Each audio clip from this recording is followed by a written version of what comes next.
But back to the track now in the men's 5,000-meter final. 5K about to get underway. We'll announce all the names. Jack Gibson out of Lemoyne has a 14:52. He wears tag number 1. Tag 2, Mark Rodriguez from Central Connecticut. And Dylan Brilliant from Stonehill. Justin Morris from Wagner. Brendan Mellett will wear 5 from Central Connecticut. Patrick Garrett from Stonehill with 6. Eddie Nicholas with 7 from CCSU. John Schwab from LIU wears 8. Number 9, Brace Reese from St. Francis. Samuel Whitaker from Central Connecticut with 10. Wyatt Foster, 11 from St. Francis. Brian Villafuerte from LIU. Michael Ryan from Wagner. Kadis Zalecki from FDU. Maxime Ritchie from Wagner. Kyle Kwiatek from Stonehill. Ethan Schwagus from St. Francis. Robbie Levy from LIU. James Sullivan from Central Connecticut. Louis Abreu from FDU. Ryan Pereira from Stonehill. And Michael Krzyzewski from Central Connecticut. Familiar face that we see out there in first place right now, leading the way, Samuel Whitaker, the defending champion in this event, MVP of last year. In the 2024 season, he is pacing his teammate right now. James Sullivan sitting in second place.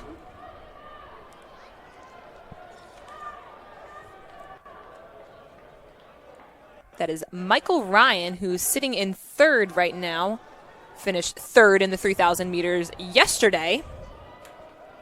They're hitting right around 34 seconds per lap, which would get you right in the low 14s, but right. We'll see where that ends up actually playing out lap 20 opposed to lap 3. So, again, if you're running 34s flat throughout, you'd run actually exactly a 14-minute 5K, but we'll see where the athletes end up here. And that's something that Samuel Whitaker is very much capable of. He comes in with a lifetime best of 13:58. That was during the outdoor season last year. So he has no problem making the pace hot early on. Mid 34.58 for that last lap. I think at this point for Whitaker, he did what he did yesterday in the 3K, and then we know what he's capable of here. Have to think he's going to feel comfortable at a probably mid 14s pace.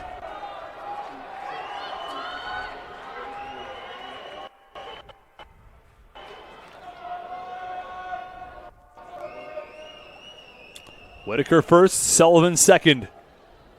For CCSU with Michael Ryan from Wagner in third. We've seen Ryan, especially recently, in what he's been able to do from a distance perspective. We talked about this a little yesterday, especially when we talked with Coach Stacy over the phone. One of the things he mentioned was the change in mileage from Michael Ryan to some of the extremely long distances to some of the mid-distance work that he'd been doing, going from as much as 100 miles down to about 40 or 50 miles.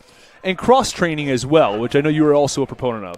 Yeah, absolutely. I think what's great about these distance events, and really about track events in general, there's so many different ways to train, and that's why our sport is so cool. What works with one person might not work for another person, and that's right. Totally okay, because there's so many ways to be able to get to your A goal, right? And usually that A goal is winning an NEC title.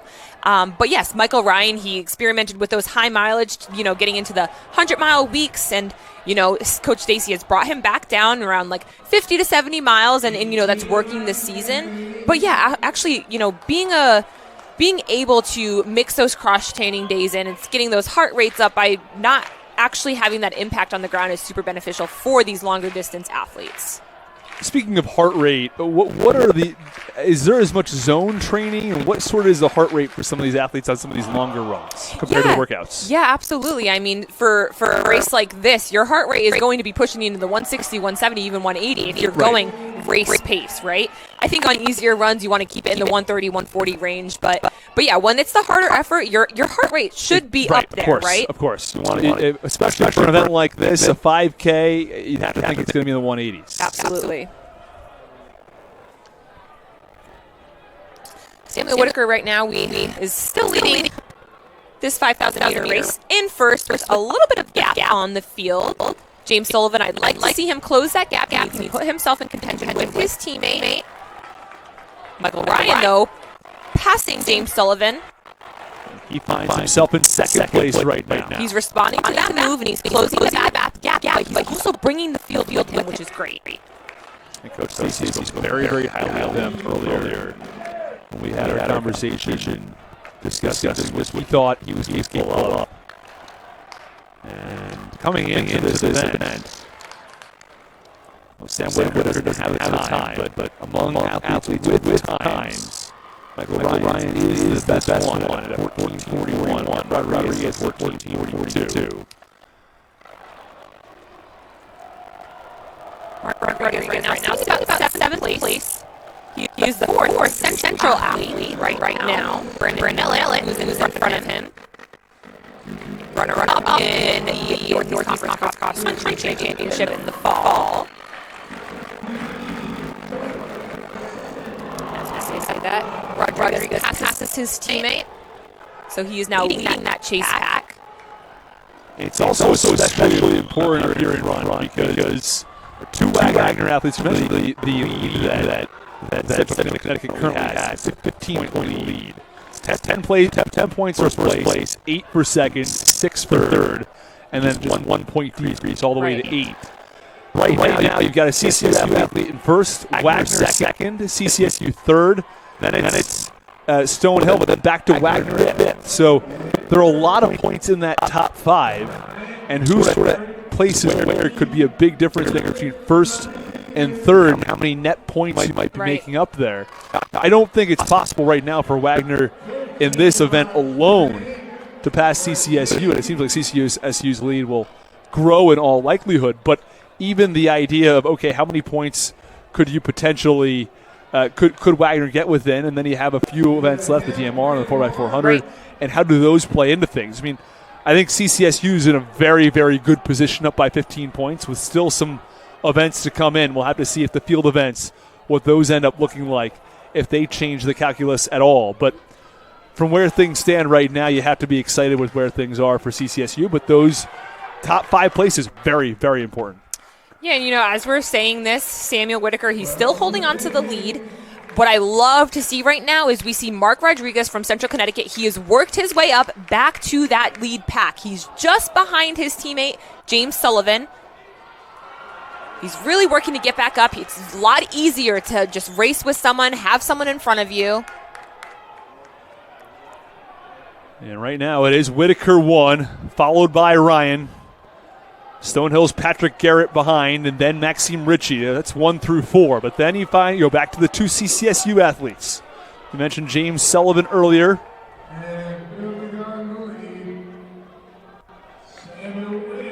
And also Mark Rodriguez. So right now it's CCSU, Wagner, Stonehill, Wagner, CCSU. That's your top 6. But you get an idea there of how competitive the 2 programs are. Yeah, and as you say that, I see a CCSU athlete moving into 7th place right now. We don't see them on screen, but we're able to have a good vantage point of the entire track right now. And Samuel Whitaker is just looking very smooth up front. He looks nice and relaxed. He's paying attention to what head coach Eric Blake is telling him. He's very in tune with the feedback he's getting. And he's opened up a very sizable lead for first. And now second place is Ryan, followed by Garrett, followed by Ritchie, then Rodriguez. Dylan Brilliant also there, but Brandon Mellett also from Central Connecticut is in the top 10 for now, is at least listed on that scoreboard as we continue to go through that, getting our splits from lap by lap.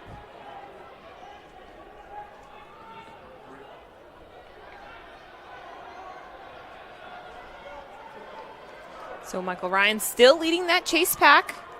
But it looks like as I say that, Garrett from Stonehill is taking the lead. Really, there's some moves being made there. As you mentioned, Garrett there. Ritchie from Wagner has overtaken Ryan as well. And Sullivan from Central Connecticut. And it looks like Rodriguez is about to do the same for Michael Ryan. I mean, he's done a lot of the work, right? And it's a lot easier to be the person who's chasing than to be the person who's being chased. That's for sure. And I think that at some point we think about these longer races and where you want to expend your energy. You're putting it out early, you're putting it out later. And you'd have to think, though, that you want to stay with these packs. This is not a decision from Ryan where he's opting to sort of stay back here. So there is a gap now between our Stonehill and our Wagner athlete and the two Chase athletes from Central. So they need to be able to respond to these moves because the pace is being picked up right now. Yeah, and CCSU making some major changes here. Ritchie's still in third behind Garrett in second, with Whitaker with a healthy advantage in first. These splits are pretty quick. Right around 35, some a little below 35, 34s. I don't think we're going to be seeing a sub-14 today, but maybe mid-14s. We'll have to see. Which, and just a reminder, the NEC record is 14:23. That's held by Ryan Sheehan, set back in 2004. Sheehan ran for St. Francis University.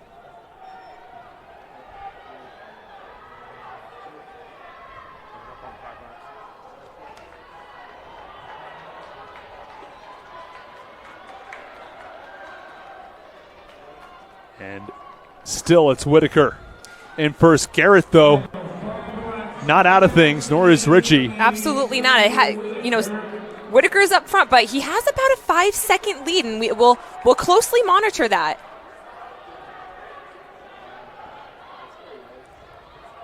Just remember, he's done a lot of the work, but we know he can close. Last night, he closed his last 800 meters in 1:59 in the 3,000 meters. So we know the closing speed's there. He just has to stay really tough in these latter laps.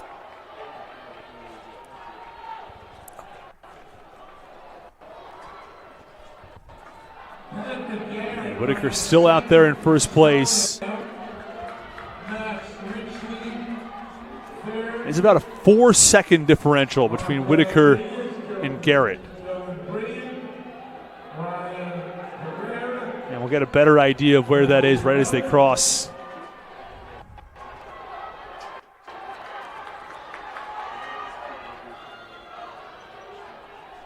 It's right around 4 seconds still.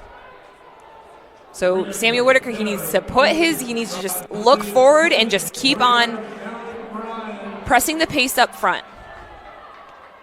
It's going to be really interesting to see what this kick is going to be in the last couple of laps. You mentioned it earlier in the 3K, what Whitaker was able to do there. Yeah, but, I see the gap is closing now. It is. The gap is closing, and Whitaker needs to be aware of that. I know he's been looking to the side, seeing what coach is telling him, but he has a lot of races under his belt. He just finished runner-up in the mile. He won the 3K last night. Jack Gibson from Lemoyne is sort of in a pretty funny place. He's lapped, but he sort of was in that second position waiting for some other athletes to close in. This is getting a lot closer. Whitaker 1, Garrett 2, but Garrett's right on his tail now. Right, and if I'm Whitaker and if I'm being passed, I'm going with him, right? I'm going to challenge him. I'm going to make sure he's going to work as well. Garrett. So we're coming up to the bell lap now. Down to the bell lap. Final 200. Whitaker's got to go with him. Garrett has passed Whitaker. I'm not sure if Whitaker has it right now. It looks like Garrett is just closing and well. He's turned on the jets. Garrett held back the entire time. And such a smart race by Stonehill's Garrett. Patrick Garrett from Stonehill. All the way to the finish. And a first place for Patrick Garrett. And it looks like he will take down the defending champion, Samuel Whitaker. Ritchie in third. Rodriguez and Sullivan also coming in. We had to wait for the final results here of where things are sort of wrap up. And it's just amazing to see the different strategies that these athletes take. And Whitaker was out there in front the whole time. It looked like he looked great. And Garrett very, very slowly but surely kept him within his grasp and ended up in that last 200. Yeah, just such a very well-run race, right? Wow. He closed in 29 seconds on that last 200. Yeah, and that's tough to beat, right? And especially if you've got a lot of races underneath your belt, and if you're not able to have that close, it can definitely be out. You can be out there hurting for a while. Here we just see the carnage of all of these athletes. They've done many races this weekend. Some might even have more. Some might be in the DMR. Garrett in first, Whitaker second, Richie third, Mark Rodriguez fourth, James Sullivan fifth, Dylan Brilliant in sixth, Louis Abreu 7. Appears as though Brendan Mellett from CCSU is in 8th, though we're awaiting confirmation on that. Either way, it's not a CCSU win in this event, but I think they have to be happy with where things stand from a team perspective because they're going to pick up points here. Absolutely. That's a lot of points for Central Connecticut in this event, which I think is just going to continue to allow them to pull away from Wagner.